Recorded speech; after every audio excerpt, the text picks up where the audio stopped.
Thank you, Neil. You read it just the way I wrote it. I appreciate it. Thank you very much, Neil. And to all of the staff at the Politics and Eggs here at the Institute, we thank you for all the good work that you do here to make these programs flawless. And also a shout out to our staff at the New England Council, led by our good friend Larry Zaba. So together, it's a winning team, and I just say thank you to all of you. I also give my gratitude to all of the sponsors, as Neil alluded to.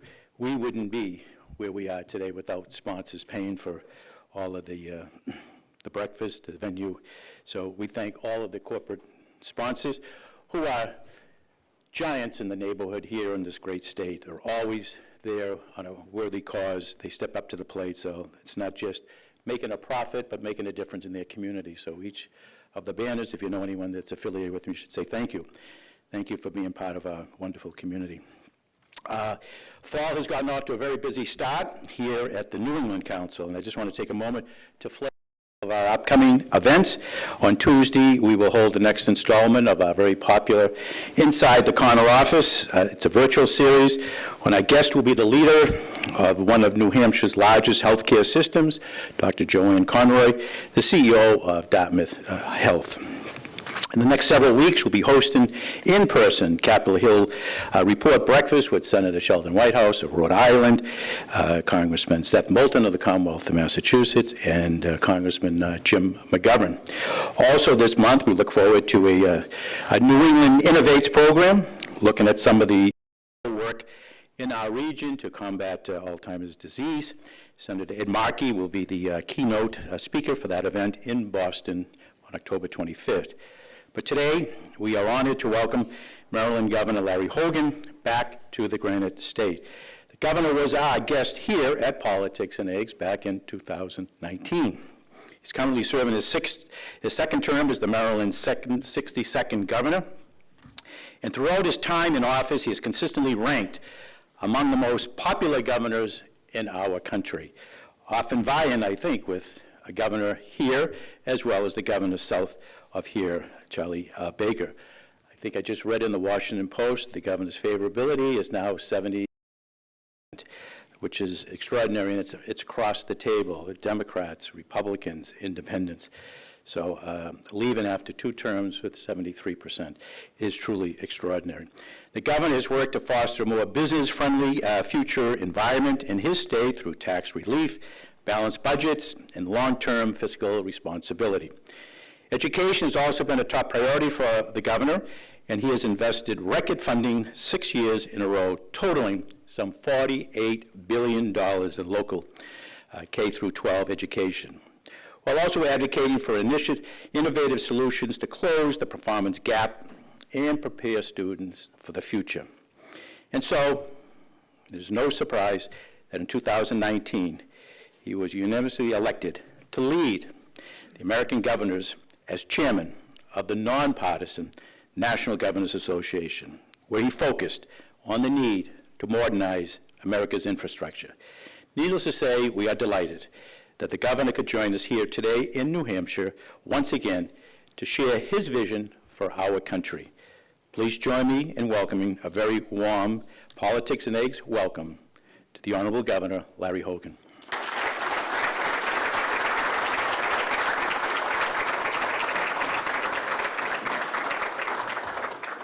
Well, good morning, everyone. Thank you very much. It's such a pleasure to be here, Jim. Thank you for the very kind introduction. I think he probably made up most of that, but it sounded really good. Thank you. Neil, thank you for your warm welcome, and it's such an honor to be back here at St. A's. I want to thank the student ambassadors who greeted me when I pulled up outside today, and thank all of you for being here this morning. I got to give a shout out to the New England Council and the New Hampshire Institute of Politics, and I want to thank President Favazza and St. Anselm for giving me this opportunity, and I'd like to thank every one of you for taking time to be here this morning. First thing I'll say is that those wooden eggs are really hard to sign. You know, I've signed a lot of things. I've signed shirts and hats and baseballs and footballs, but wooden eggs probably take the cake. You know, my handwriting is bad enough on a piece of paper, on a flat table, but that was quite a challenge, but it's a wonderful tradition nonetheless. This is my second time speaking here at Politics and Eggs, and I'm so honored to be back here again. I'm surprised that they invited me back again. Usually I come one time and they kick me out, but thank you for having me.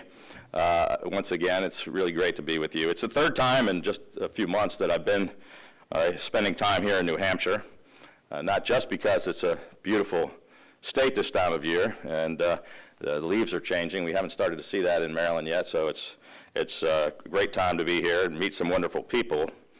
But obviously, New Hampshire plays a unique and important role in shaping our nation's future. And New Hampshire should continue in that role as the first primary state in the nation. Granite staters, regardless of their party affiliation, have a long tradition of taking that responsibility seriously and greeting every candidate or every out-of-town elected official with common decency and an open, independent mind. And that tradition, I think, is exemplified by this terrific event and by those iconic wooden eggs that I just signed. It's a tradition that also achieves even getting college students out of bed for an event that begins before 8 in the morning, which I want to thank all of the students for being here. I'll admit that I did not often achieve that feat when I was a college student at Florida State University. I like to sleep in a little bit. But the spirit of civic engagement found here in New Hampshire, I believe, really represents the best of our democracy, and we need more of it rather than less of it. So when I received the invitation to speak once again to Politics and Eggs about the future of our country, just a few weeks before another critically important election, I didn't hesitate at the opportunity. I was here in Manchester in August to headline an event for the New Hampshire Republican Caucus, because as a governor, I understand and believe that America's comeback will start with common sense conservative leadership in the states. In July, we were here to release our 5-point plan to provide Americans relief from crushing inflation. And it was based on things that we've already accomplished in our state of Maryland. I traveled all across New Hampshire to hear firsthand the concerns of hard-working Granite Staters on the front lines of the inflation crisis. I toured Novel Iron Works, a second-generation family-owned steel fabricator in Greenland. I drank beer with home builders in Portsmouth. I met with commercial realtors in Bedford. I had lunch with contractors in Manchester. And I heard from families all across the state who were being crushed by the rising cost of living and a worsening housing crisis. And I heard about their concerns and worries about being able to afford the cost of heating fuel this winter. And I heard from so many folks here in New Hampshire who have never been more concerned about the direction of our country. In 2014, I was hearing very similar concerns in my home state of Maryland. And back then, Maryland looked a lot like Washington does today. It was an arrogant, out-of-touch, one-party monopoly. They were calling Maryland the California of the East. And trust me, they did not mean that as a compliment. Maryland had raised taxes 43 times in a row. It crushed our economy. We lost 8,000 businesses, more than 100,000 jobs.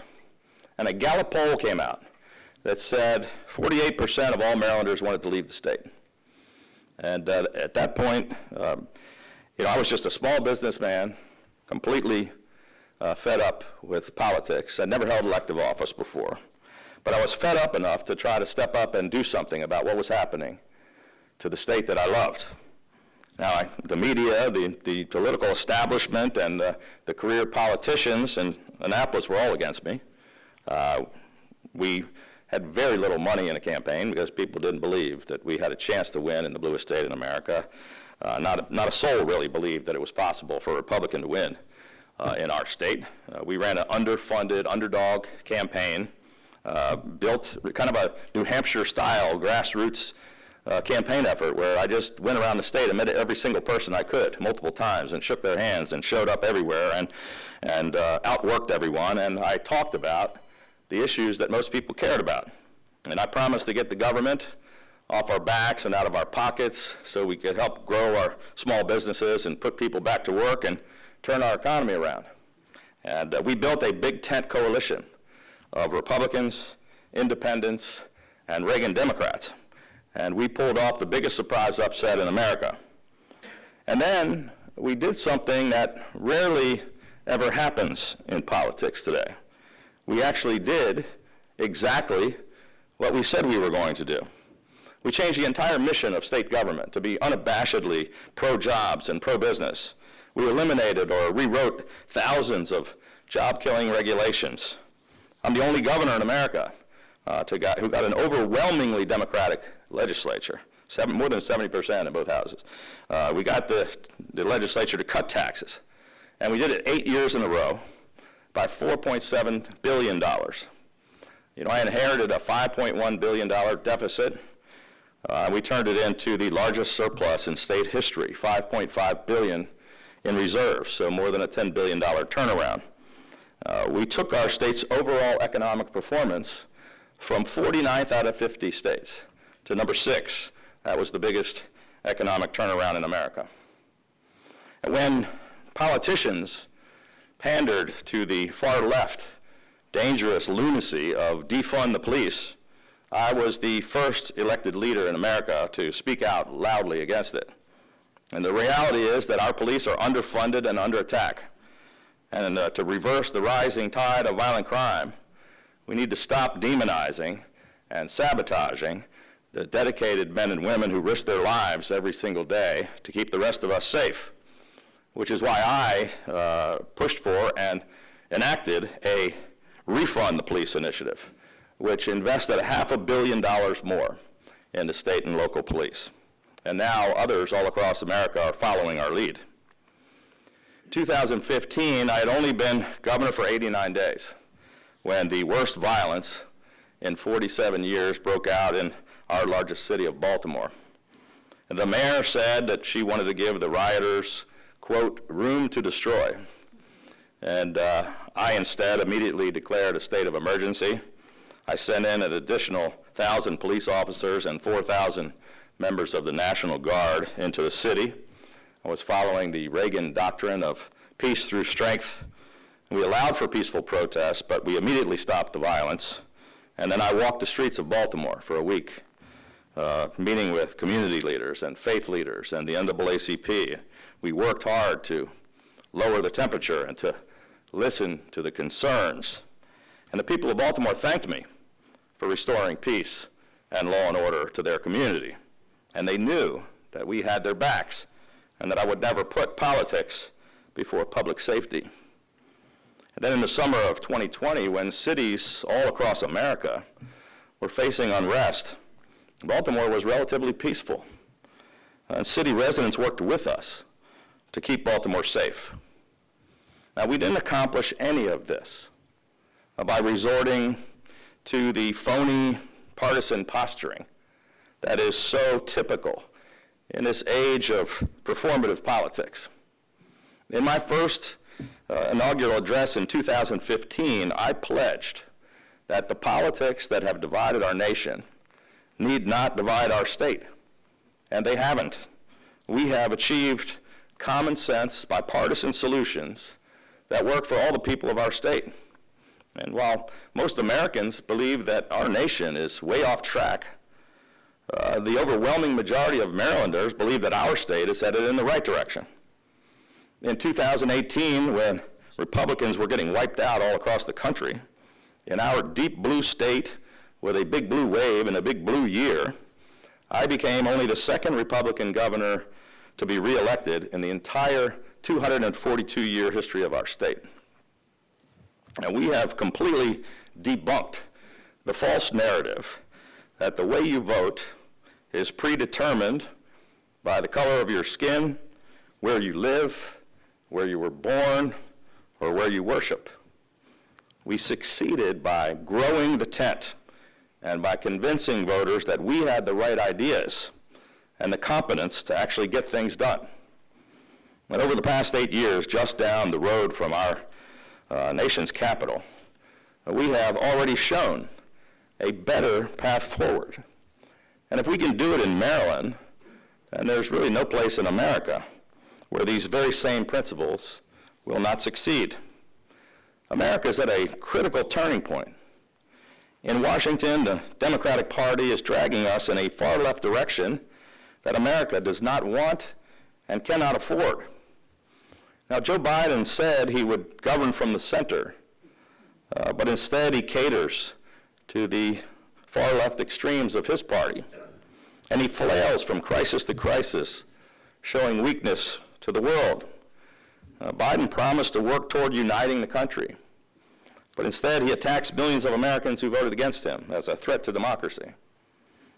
While America is beset by out-of-control inflation and energy crisis is hurting struggling families and small businesses, and violent crime is devastating our cities and communities, the Biden administration jams through a reckless grab bag of progressive wish list items, massive spending and tax hikes, and handouts to special interests.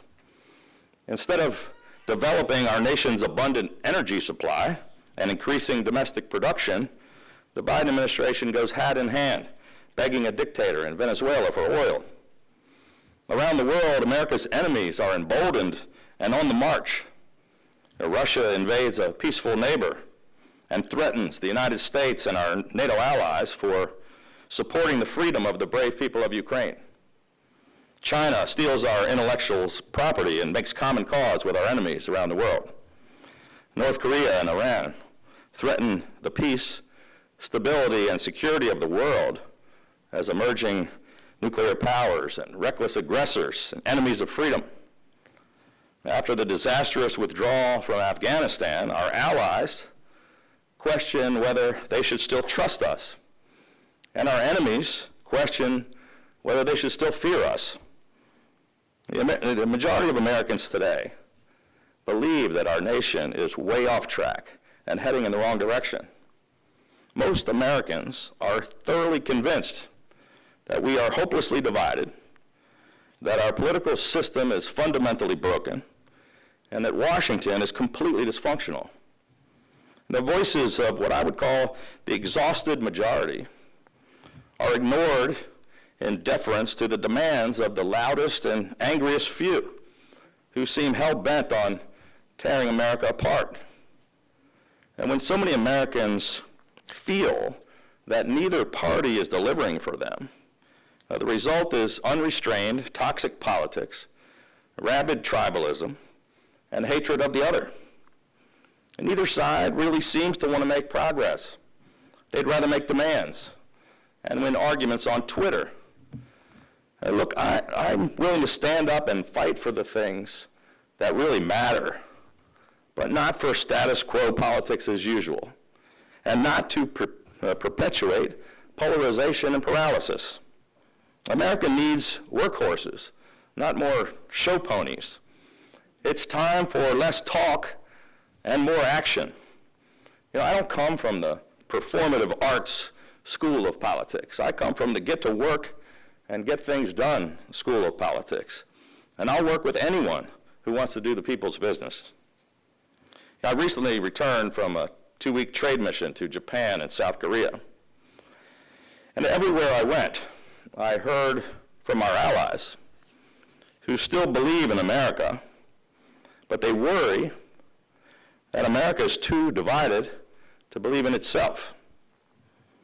They see politicians in both parties who no longer have confidence and faith in the American people, and those who doubt whether we can or should still lead the free world. They see politicians who simply find scapegoats to blame for their own problems and failures. Look, we aren't going to fix any of this by catering to the extremes and the loudest and angriest voices. We do it by standing up against the extremes and for the majority of Americans. We do it with a hopeful, positive vision for America. The divisiveness and dysfunction that we see every day in Washington only makes our country weaker. Our nation's true strength comes from that exhausted majority of Americans who are united in defense of the values that make our nation great. Most Americans understand that there's nothing compassionate about a breakdown of law and order. Strength is compassionate when it's in the service of protecting others. Most Americans believe that we should finally demand real fiscal responsibility from Washington. They want to stop raising taxes, reduce job-killing red tape, and restore American energy independence. Most Americans want parents to have more choice in their child's education. And they think that we should address the college debt crisis by making college more affordable and expanding access to opportunity, not by transferring debt to hardworking taxpayers. Most Americans want us to stand up for our allies and stand up to our enemies, not abandon our allies and appease our enemies. Ladies and gentlemen, despite our imperfections and all of the serious challenges that we face, America remains the greatest nation on earth. You know, people all across the world still yearn to come here, to become Americans. The rest of the world still looks to us for leadership and inspiration. I would say just ask yourself, even on our darkest days, where on earth would you rather live than the United States of America? Americans are not tired of freedom and democracy. They're tired of failed leadership, and they're fed up with politicians who put their own self-interest before America. Those of us blessed by your trust should give you a government that doesn't act as if it's something apart from you, but one that is of the people, by the people, and for the people. A government that appreciates that no one of us has all the answers or all the power. A government that tolerates contrary views among a diverse citizenry without making them into enemies or doubting their patriotism. A government that can discuss and debate with as much civility as passion, and with a view to persuade, not to intimidate, to encourage, not to demonize or defeat. A government that can take on the big problems and make things better for all our citizens. A government that all of America can be proud of. Ladies and gentlemen, the best days of America are still ahead of us. We can change our nation for the better so that America can once again be that shining city on a hill. There is a better path forward if only we have the courage to seize it. Thank you. God bless you, and may God bless the United States of America. Thank you.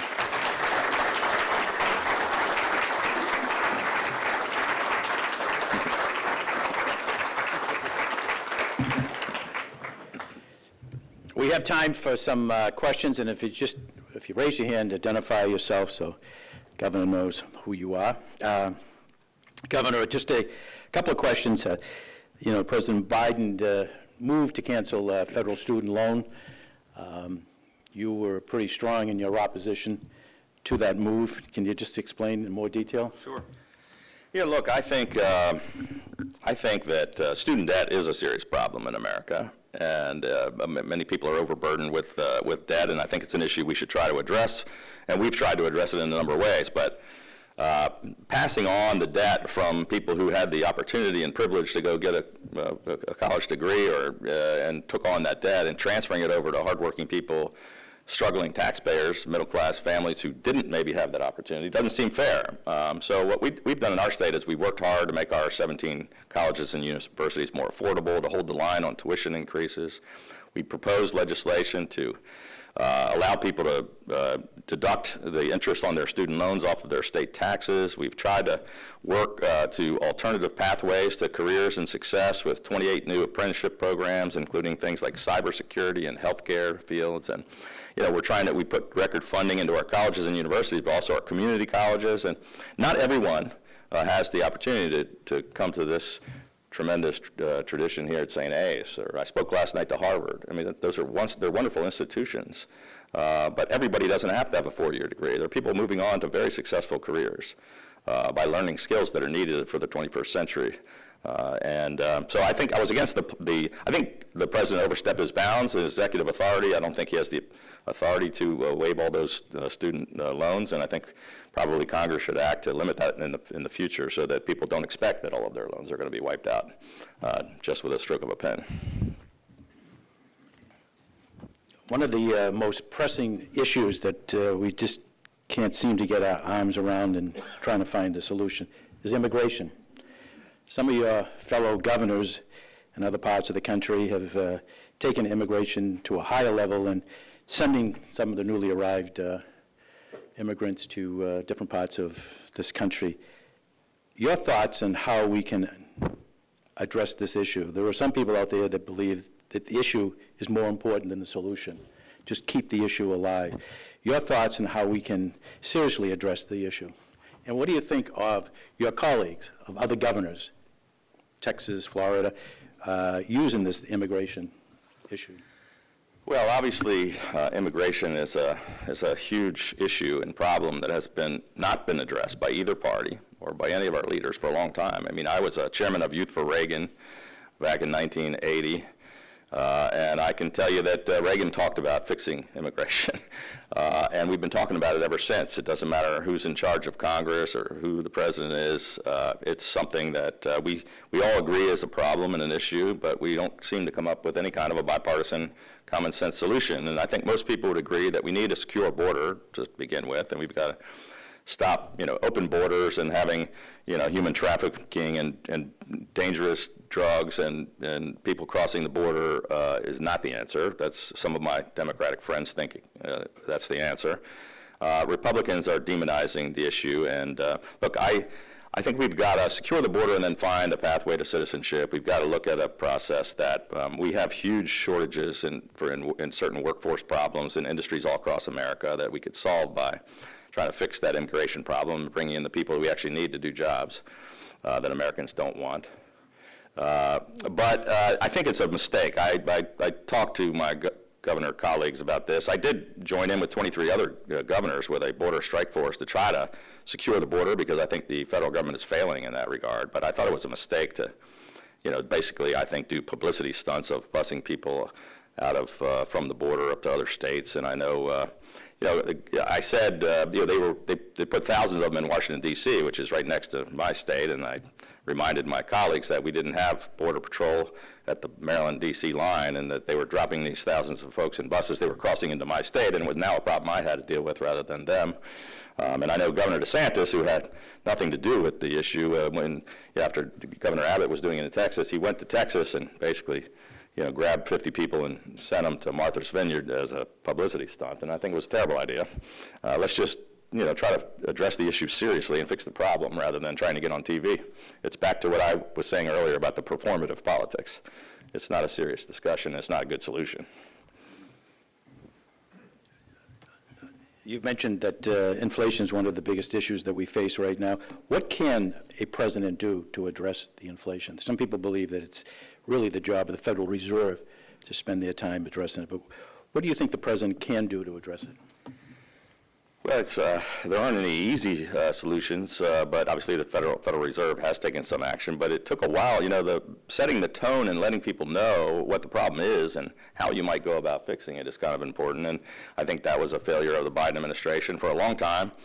They said there was no inflation problem and wasn't going to be an inflation problem. They kept downplaying it. And then they changed their message to, well, sure, we're going to have some inflation, but it's transitory and it's not going to be a serious problem. And now they're like, oh, heck, it looks like we're going to have a really bad inflation problem, but we don't know what to do about it. So I think, it's going to take, smarter people than me and maybe some of the smart students in this room. We've got to figure out how to really go after addressing the problem. But we experience inflation already. We have supply chain crisis. We're not producing our domestic energy. The cost of everything is rising. We're faced with the possible recession ahead. And I think the folks in Washington, both in the executive branch and in the legislative branch, this should be their top focus. I think it's the number one concern of people in America, but it's not the number one concern of the people in Washington. Questions? Anyone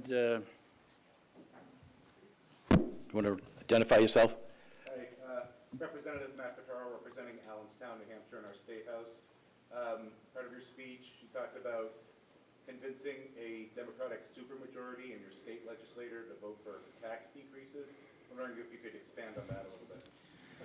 Sure. Well, it goes to my philosophy of, we passionately disagree, and I don't want to give you the false impression that my progressive legislature agrees to everything that I want to do or that I agree with everything that they try to pass. We still, we still have some squabbles. We just try to do it in a fairly respectful way without, just getting into a battle where you're calling each other names. But we came together, and so we cut taxes, tolls, and fees 8 years in a row. And some of it I could do on my own with the fees and the tolls, but the taxes I can't cut without the legislature. And we didn't succeed on every chance we tried to cut taxes, but we stopped every single tax increase for 8 years. I saw myself as like kind of playing goalie, stopping bad things from happening in addition to trying to make good things happen.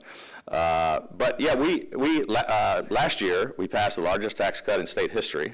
And it was the pitch that I made was because of the pandemic and the struggles we had, that people were suffering, small business owners and hardworking families, and so we had a $1.46 billion tax relief. Because we had turned our economy around and we had such a huge surplus, we were to give some of it back to the taxpayers. It passed nearly unanimously, Republicans and Democrats, and that was the biggest tax cut in history until this year, when we passed $1.86 billion in tax cuts, which is now the biggest tax cut in history, and we got nearly everybody on board with that, and that was including the Retirement Tax Elimination Act. I've been talking about this for 8 years, and I finally got it done in my last session. People were leaving our state because they could move to next door to Delaware, or they could move to Florida or any other number of southern states and not pay income on their retirement income, and Maryland was taxing them, and so we're going to phase it in rather than doing it all at once like I wanted to do, but we're going to eliminate the retirement tax, and we're going to basically trying to take the burden off of lower income folks, struggling middle class folks, and retirees and small business owners, all of whom have been struggling, and we don't want the government to be a bigger problem. And I convinced my legislature because, I mentioned about the approval ratings, and when you have a 73% approval rating, including 70% among Democrats, and 74 among Republicans, and 77 with independents, the Democrats in the legislature pay attention, and they listen. The public was behind all of these things we tried to do, and by huge numbers. 70-80% of the people in the state agreed with what I was saying. Even though they didn't want to do it, they decided it was a smart thing to do. Do we have another softball question for the governor? Yes, ma'am. Down front. Oh, Rita Mattson. You say that, so I live over in Dublin, and in Keene, they're dropping people off in the middle of the night in black vans with windows blacked out, and nobody knows about it. So you're calling it a publicity stunt that they drop people off in the middle of the day someplace that is a sanctuary city, and you think that's a publicity stunt. And I'm saying, what are we going to do to draw people's attention to this and get the border closed? Yeah, well, no, I agree. That's what I said in my earlier answer. That's why I joined 23 other governors in the border strike force and calling on the Biden administration to completely reverse their immigration policy. And we do need to close the border. And I understand the frustration, and I have had this conversation with Governor Abbott in Texas, the frustration of the federal government's doing nothing, and the states are having to do the federal government's job. And I just don't, and Governor Abbott is trying to get thousands of people out of his state and dropping thousands of them. And Washington did get a lot of attention. I didn't like the most recent stunt, really, when somebody that was taking people from a different state and one busload and dropping them in New England, that really was just to get attention, I think. It didn't solve any problem. There are tens of thousands of people crossing the border and 50 people dropping off in Martha's Vineyard. I don't think it's going to fix it. Other questions? Former United States Congressman Michael Harrington, I have a who I microphone believe for you. served with your dad Oh, on the Judiciary sorry. Committee in 1970. Governor, we've established my dated history and appreciate the reference again. You have 330 million people in this country, and I'd suggest those that are putting their hands up this afternoon on the Constitution or elsewhere know more about the Constitution of this country than most of the people, including myself, in this room. Country needs, in my opinion, boot camp when it comes to civics, and it ought not be basically the way of supplementing the local high school coach's football salary. Yeah. What are your thoughts? I'm looking at public service due as a part of your birthright here in this country. Yes. But in general, looking out as a partisan, take a look at the barren Democratic bench looking at 2024. Any way you want to handle it, I'm not attempting to broaden it universally, but I think the audience is still a part of those that could plead nonfeasance, but certainly we need more focus substantively on the Constitution itself and the meaning of it. Well, thank you very much, Congressman, and I agree with you. And I think civics education and teaching our young people at the earliest age possible about what the country is all about and understanding the Constitution and the founding principles of the nation, I think we have gotten away from that. And we've been pushing, I think some group recognized us as having, in Maryland, the best civics program in the country, the most balanced, or something to that effect. I'll have to go back and check what the award was, but it is something that we're focused on. And, I look around the room, there's, so many of our young people, the students here today, and they really are the future of this country. And the ones here, obviously, are focused and interested in politics and public service, but not enough young people are.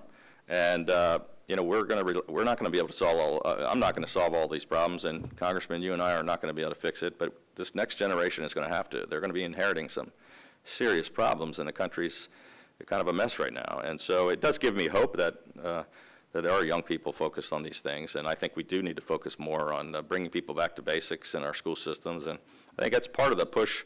A lot of people are pushing, the parents are getting more involved in local school systems, and I think that's one of the issues. I hear from people across the country that kids aren't learning the things they should be learning. Other questions for the governor? Yes, ma'am. Andrew Hessing. Thank you. Governor, I'm Jeannie Card, and I'm going to say that I'm with the exhausted majority, Yeah. who you mentioned so many times. You don't look exhausted, but I am exhausted for all the reasons that you enumerated. I wonder, when you're talking to foreign leaders and they're expressing this concern about America and how divided we are and our ability to lead the world, what do you tell them? Well, I gave a very similar message to what I told you. I said, yes, we do have issues and problems in America. We are divided, but we're not as divided as it seems. I think we're more divided than we've ever been. But I think I think there's more that unites us than divides us, and I think that these are issues that most people are frustrated about and want to try to fix. But yeah, I met with President Yoon, President of South Korea. I met with the foreign minister and the economic minister there. I met with the foreign minister in Japan. And, they do see us as their most important ally, and they do look to us, and they're concerned. They weren't saying, we're done with America. They all asked me, and I met with the leaders of most of the largest corporations in Korea and Japan, the chairman of many of the big companies, and all of them expressed the same kind of concerns. And it was basically, like, what's going on in America? Are you guys going to fix this? Is everything okay? They're, like, checking in on us, like, well, how do we help you, fix those problems over there? But I think we have to get back to being the leaders in the world that we have been in the past. And I'm not saying we have to fix everybody's problems or being the police for the world, but I think we need to get back to the country that everybody respects and trusts and believes that allies believe we're going to be there for them and we're going to stand up for them, and enemies say, maybe we don't want to mess with those guys. Peace through strength, like Reagan would say. Do you give President Biden credit for the way he's handled Ukraine, and in particular, keeping NATO together? I don't want to, criticize the president in the middle of a situation like that. I give him some credit for taking it seriously. I think he was slow to react and a little bit hesitant in some of the actions that he took. I really give credit to President Zelensky, who I think has done more to unite NATO and to unite people around the world by his brave, courageous stand against a really difficult enemy. I mean, it's just been amazing. And, I think it's a tough situation. There's no easy answers, and you don't want to, Russia is very unstable. There's no telling what the next steps are going to be. But I wish that the president had acted sooner and stronger with the sanctions, and rather than kind of one little bit at a time and then saying, well, maybe now we'll do a little more, or maybe now we'll do a little more. We should have given them the weapons and should have cracked down on the sanctions, I think, right away. Maybe we could just spend a minute and put your political hat on. You seem to be taking a tentative approach towards making a decision on your future. I assume you will not make a decision on your future political career until after your term ends in mid-January. So just taking a step back, with President Trump, if he does get into the race, what's the lane, what's the avenue for you that would make you a strong, viable candidate? Well, thank you. Maybe I've reached a conclusion here today after listening. No, I'm just teasing. Making a big announcement. This is a great place to do it, I guess. Look, I have actually never said I was going to be a candidate for president. Obviously, I'm traveling around the country. I've been to about 25 different states, and I'm listening to people and trying to get a feel. I care very deeply about, getting the Republican Party back to winning elections again. I think a competitive, two-party system is essential to our democracy. I'm concerned about the direction of the country, and so I'm going to be a voice somehow. I'm going to do everything I can to be a part of getting the country back on track. I don't know what that path is going to take, frankly. Obviously, I'm here because I want to hear from folks in New Hampshire, and I want to, talk about the things that I care about. But I promised the people of my state who've elected me twice that I was going to finish the job, and I really am. I'm running through the tape. I'm working every day. I've been to every one of our jurisdictions. I'm rolling out new things every day, and I have a job until January 18th. And I think we're going to take a look at what happens in this November election that's coming up next month, just weeks away, and see what the results of that, and the dust will settle. I'm going to be holding kind of a leadership summit, Annapolis Leadership Summit at the end of November, and inviting thought leaders from around the country together to try to talk about the path forward and what we can do to get the country moving in a different direction. And then, I think there are 15, 20 people that are potentially thinking about doing this. I would say every member of the U.S. Senate, every member of Congress, and every governor probably thinks they might have a future in politics, and I'm not sure. But yeah, in most of the discussions, and it really hasn't been me, but people usually mention me in the top, as a potential candidate. And I'll say that I promise that after I'm done being governor, I will take a look at that. But I'm not here to convince you that I'm on that path quite yet. I want to be in position, and if it's not me and I don't see a path, I want to help who I think is the strongest possible candidate, and I think it's really important. And back to about whether President Trump runs or not, I'm not a prognosticator or a pundit. I don't know. I mean, I think it could go either way, and no one's going to influence his decision. If he wants to, he's going to. I don't know that he will. Frankly, I'm not sure President Biden is going to run, so it's quite possible that both Republican and Democratic primaries are wide open. And the Republican, where is there a lane? I don't know. That's part of what we're trying to find out. Look, I think there are probably 10 people that want to be the next Donald Trump, and I think there may be a different lane. And if you look back to the 2016 election, I think that Donald Trump won most of the early primary states with 20 or 30%. I mean, he didn't win a majority, but there were so many people dividing it up. it's quite possible, but then this next election, there could be a bunch of people fishing in the same pond, dividing it up, and maybe there are 20, 30% right now that want to go in a completely different direction, so we'll see. Has anyone approached you about maybe running as an independent in '24? You know, there are people, I think the fastest growing segment right now are independent voters. They're leaving both parties in droves because Democrats, lifelong Democrats, are saying that the parties move too far to the left. Some lifelong Republicans are, kind of fed up with what they see as, going in the wrong direction in their party. So I get the frustration of people saying, well, what about an independent? And certainly people have asked me the question, just like you did, but nobody's really talked to me about it. It's not something I'm interested in. I ran an independent campaign to become governor of Maryland, but I ran as a Republican, and I just had a message that appealed to just as many independents and Democrats, and that's how we were able to pull off a win in a very blue state. And I think that's the right way to go, trying to actually unite people, but I think you have to do it through the existing parties. And my final question is, if Donald Trump were the nominee of the Republican Party in 2024, would you endorse him? No, I didn't endorse him last time, and I don't see anything that has convinced me to do otherwise. Okay. With that, all my questions have been answered. I want to thank the governor for stopping by. I have a feeling that if you're at the Iowa State Fair and you're at, at the Politics and Eggs. I heard. So obviously you are thinking in the back of your mind about your future. But we want to thank you for not only being here, but doing all the great work that you have done and continue to do in your great state.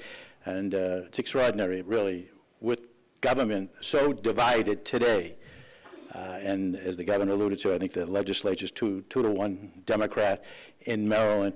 And for him, the governor, to have a 73% favorability is extraordinary because not only is he popular, but he's effective. And he's making change that people across the board in Maryland approve of. So you have a very strong record to be proud of, and we're proud to have you here today. I have a feeling we're going to see more of you in the future, and if we do, you might need a little overnight bag, and here's Very a Politics good. and Eggs. Very good. Come on, thank you. Let's get a All right, get a over here. picture. Picture here.